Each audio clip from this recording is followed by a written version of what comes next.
Have you ever felt like this? Outnumbered?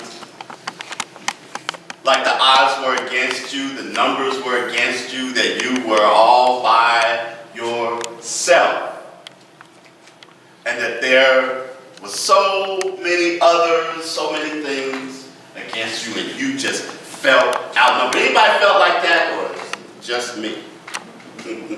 All right, got a few hands, a few smiles, some people that don't want to admit it, but I'm probably guessing that every now and then that there's probably more than just me that has maybe felt in some degree or another outnumbered.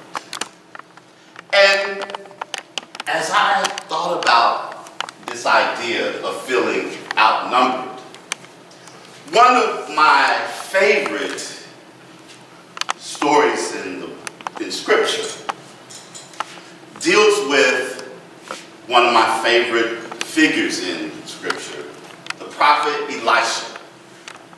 And in this particular story of Elisha, and it's really not even Elisha that I want to focus on this morning, but in this particular story, it tells how the king of Aram had been waging war with the king of Israel. And when the king of Israel was under attack and he found out through Elisha what was going to happen, and Aram said, you know, there's some things that are not right. Somehow, every time I make a move, they're always one step ahead of me. They know things that I don't know, and they said, well, you know, it's that guy Elisha that tells him. He gets his information from God, and God tells him, and then he tells the king, and so the king makes a move, and then you get there and they're not there. And so he said, well, we need to take care of this guy, Elisha. Sounds like movies or television that we hear. So he decides to do that, and Elisha and his servant are traveling, and they decide to stop someplace for the night. And as they sit down, and then they finally make time to rest, and all of that, and the servant gets up and he looks out and he discovers that they're surrounded. That there are Aram's army is all around them, and it's just the two of them. And certainly I can see in my mind's eye how the servant must be feeling in that moment when he looks and says, it's just the two of us, and there's this mighty army. Certainly they felt outnumbered. But Elisha was just calm about it. The servant, Elisha, what are we going to do? We are outnumbered. You don't understand. There's a whole army that has us completely surrounded. They have this entire city surrounded, and it's just the two of us. It's two against many. And Elisha was just calm about it. And finally, Elisha prays and says to God, open his eyes that he can see what I see. And he turns and he says to the servant, there's more with us than there are with them.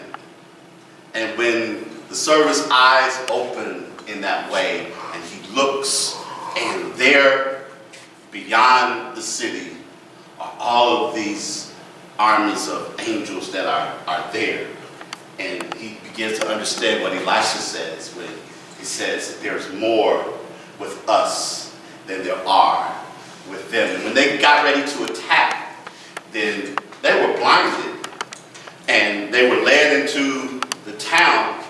And when the soldiers opened their eyes, they were afraid because now they were outnumbered. And then Elisha says, you know, we're not going to have the people attack you or kill you or anything. Serve them something to eat. So it went on that way. But the story really that got me was how the servant must have felt when he first saw the army around him and he felt outnumbered. And I thought about how in life oftentimes we have the odds against us. It feels like that we might be one or just a few of us against all of these other forces and all of these other people. And what do you do when you feel outnumbered is my question. What do you do? How do you approach and address this situation, this feeling this circumstance. And I think that part of what you first of all do, which had to happen with Elisha's servant, is that there's sometimes when you're feeling outnumbered, and I know we talk a good game and we talk about having strong faith and strong understanding and all of this and all of that, but I think that there's sometimes that what becomes necessary for us is that when we feel outnumbered and we don't quite yet have the wherewithal and the strength to be able to say, in the midst of this, I'm going to be okay. In the midst of this, I'm going to be all right. That sometimes we rely on the faith of others. And that's what he had to do in that moment. He had to rely on Elisha's faith. While he was upset and he was afraid, Elisha was calm. And sometimes there are people in our lives when we don't have it all together, when things for us are feeling somehow overwhelming and the odds are against us. There's somebody around, some person, some hero of faith, if you will, someone that we can turn to, that we can look to, and we can trust in their faith and allow their faith in that moment to be enough to pull us through. That's when we talk about holding space for people. There's sometimes people need to hold space for us. That we might not have it all together, but somebody else that is holding on to the truth, that is knowing the truth for us, that is our partner in believing. Him and I talk about that all the time. Being someone's partner in believing, that you know the truth of them and the truth for them in those moments when they can't. So the first thing we do when we feel outnumbered is that we find sometimes the faith of others that help to pull us through. Some of you all may be familiar with the song that they sing every now and then. I used to love when the church I was growing up, they would sing it, and I would be there on Sunday morning and I'd start to hear the tune of it. The song that says, "Somebody prayed for me. They had me on their mind. They took the time and prayed for me. I'm so glad they did. I'm so glad that somebody prayed for me." That every now and then we have to rely on the faith of other people to get us through, to help us when those times of feeling outnumbered, overwhelmed, that the odds are against us, to let us know that we're going to make it through. That's one of the reasons why I find inspiration in reading stories about people of faith and things like that. And in our own teaching, I was reminded the other week of the book of Your Aladdin's Lamp, the story in there with Harlan Ware, where he talked about having moved into this house and they had this great big boulder that was out in front of the residence that blocked things. And he had workmen out there trying to get the boulder moved out of the way. And every time they tried to do so, they hit it with shovels and things. The shovels would break. It was just that massive and was really for them unmovable. And he was wondering how he was going to be able to get this moved. And he was still new to this teaching and still new to this understanding. And he had a friend that began treating for him, that had the idea that it's going to work out for you. And there were a few weeks later that still the boulder had been moved and workmen had been coming out. And where they lived, where they moved, it overlooked a lake. And the place was fairly isolated. And they liked it for that reason. And they liked for the view that they had of the lake. But still they had this big boulder in their yard. And one day they heard a car pulling itself around the drive, and it made its way up to their house. And as they got out the house and they saw the people come out the car, and they started a conversation, and they found out that they were new neighbors who had moved in. And the neighbors had come because the daughter her boyfriend was participating in a regatta that was happening in the lake. And so they were trying to find a good view, and in their conversation and their talking, the man looked at the boulder and said, "That's quite a boulder that you got there. Looks like you can't get it out of the way. What are you going to do with it?" And he said, "Well, we've been trying to figure that out." He said, "Well, this would go really perfect in my yard. I have some workmen at my house right now, and they have all the machines and the equipment and everything to certainly move this boulder. And if you don't mind, I'll take it off your hands." And sure enough, the next day, the crew showed up. They got it out, excavated it, carried it down there, and it was taken care of. And Harlan Ware thinks back to when he first told his friend about this boulder and all of that, and the friend said, well, it's going to be all right. I'm going to treat for you. I'm going to know this for you. And he did. He released it into spirit and allowed the spirit to take care of it. Sometimes we have to rely on the faith of others to pull us through when we feel outnumbered. The second thing that happens when we rely on the faith of others, our vision expands. Our vision expands. Think back for a moment to Elisha's servant.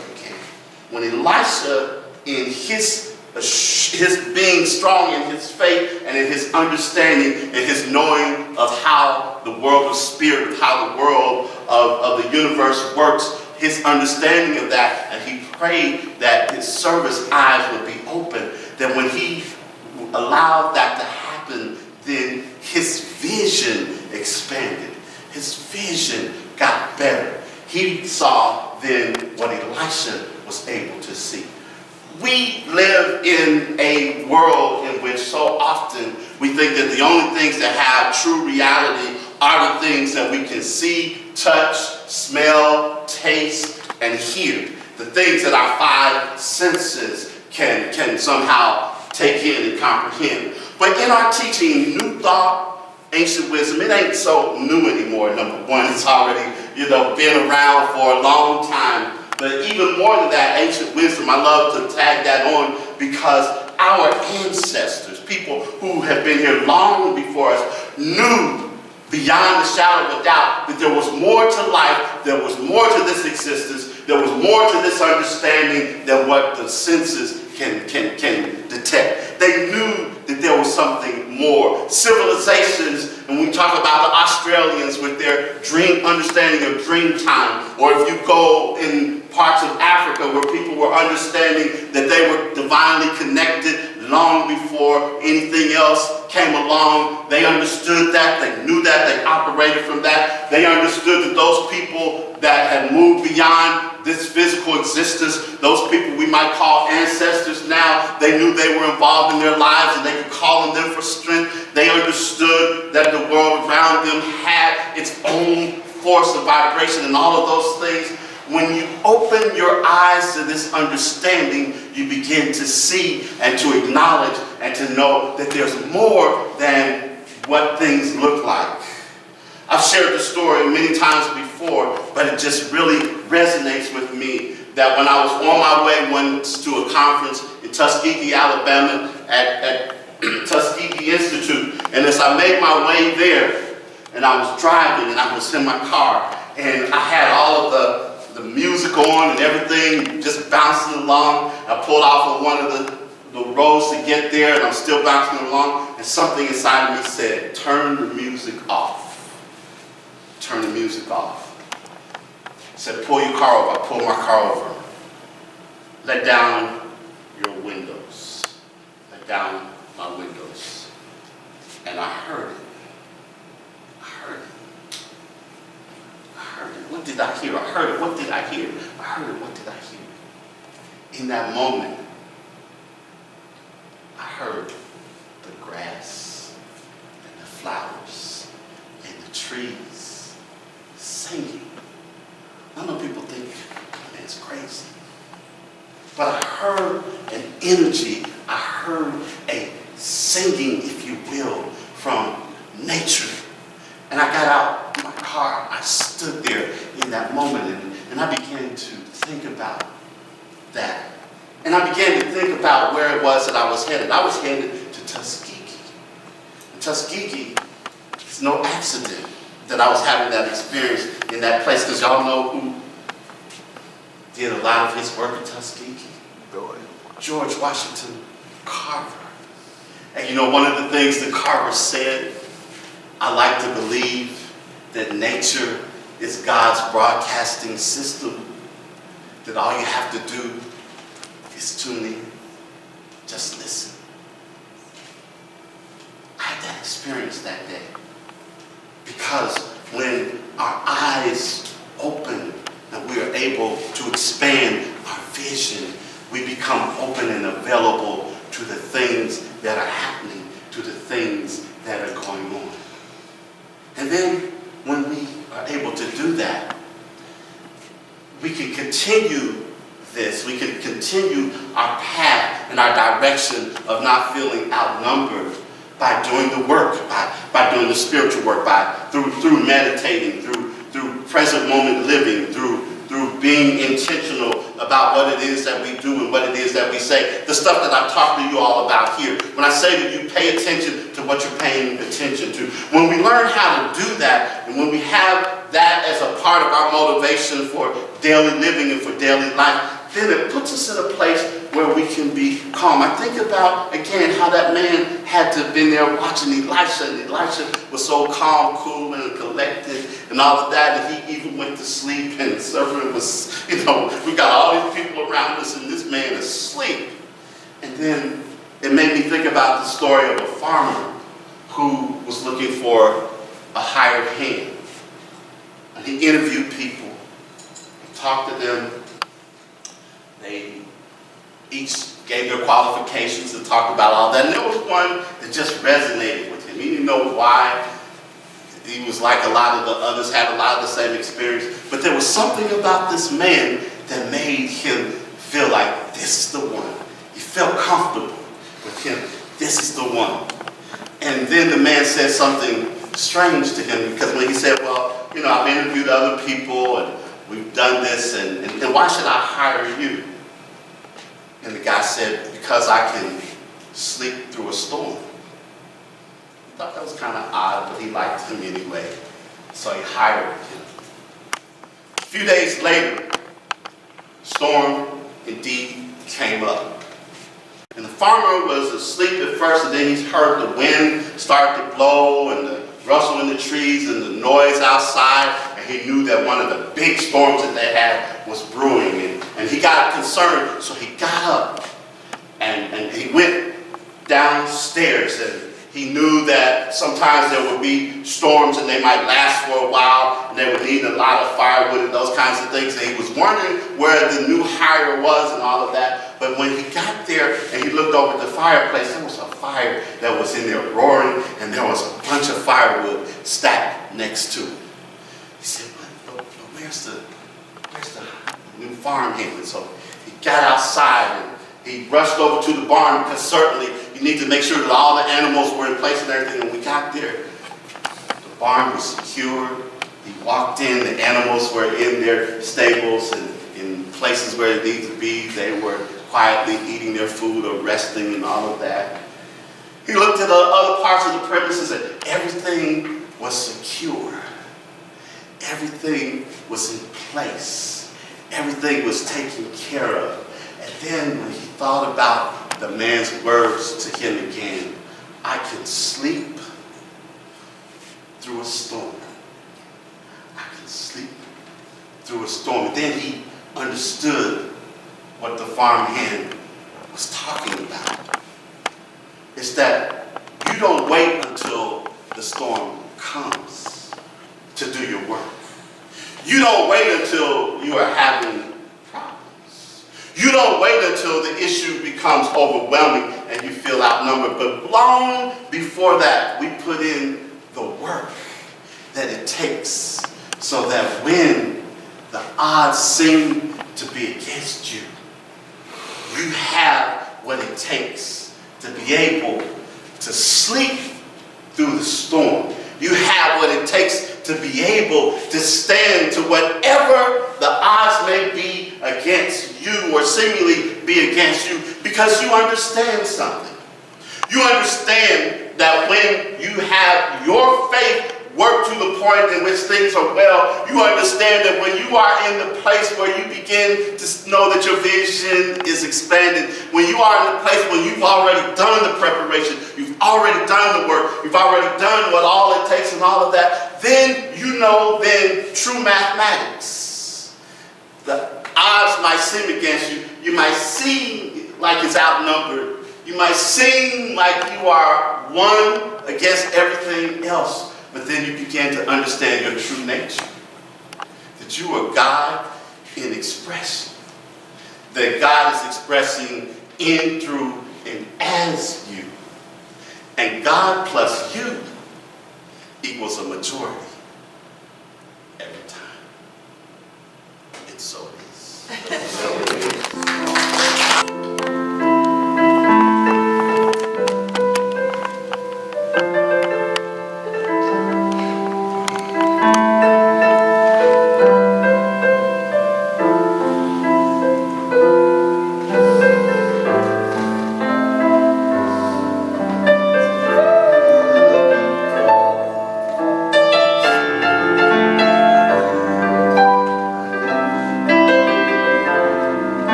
God. And as each of us embodies all that we have learned today, we take it in, we make it our own, and we simply live from those very truths. We give thanks for all who have participated today. We give thanks for the lesson, the beautiful music, the affirmative reading, the centering moment, and just the beautiful energy that each and every person has brought into this space and into this place today. Moving forward, knowing that, yeah, there are times when it feels like it's me against the world. But in those times, I can rely on the faith of others, those around me that I know are those warriors, the faith of my great-grandmother, the faith of the ancestors, the faith of all of those who have gone before. And when I rely on that faith, my vision becomes a little bit more clear. And then I can begin to see that it's just not me alone. My vision has expanded, and I can see that, yes, there is something there, something that has always been there. And I can step into that knowing that, yeah, I've put in the work. I've already made those preparations. And I am standing in a place and the work is already done. And I can sleep through whatever storm may come because it's already done. I am in that place of knowing that me plus God is a majority. And it's all that I ever needed. So I release, I let go, I let God, and so it is.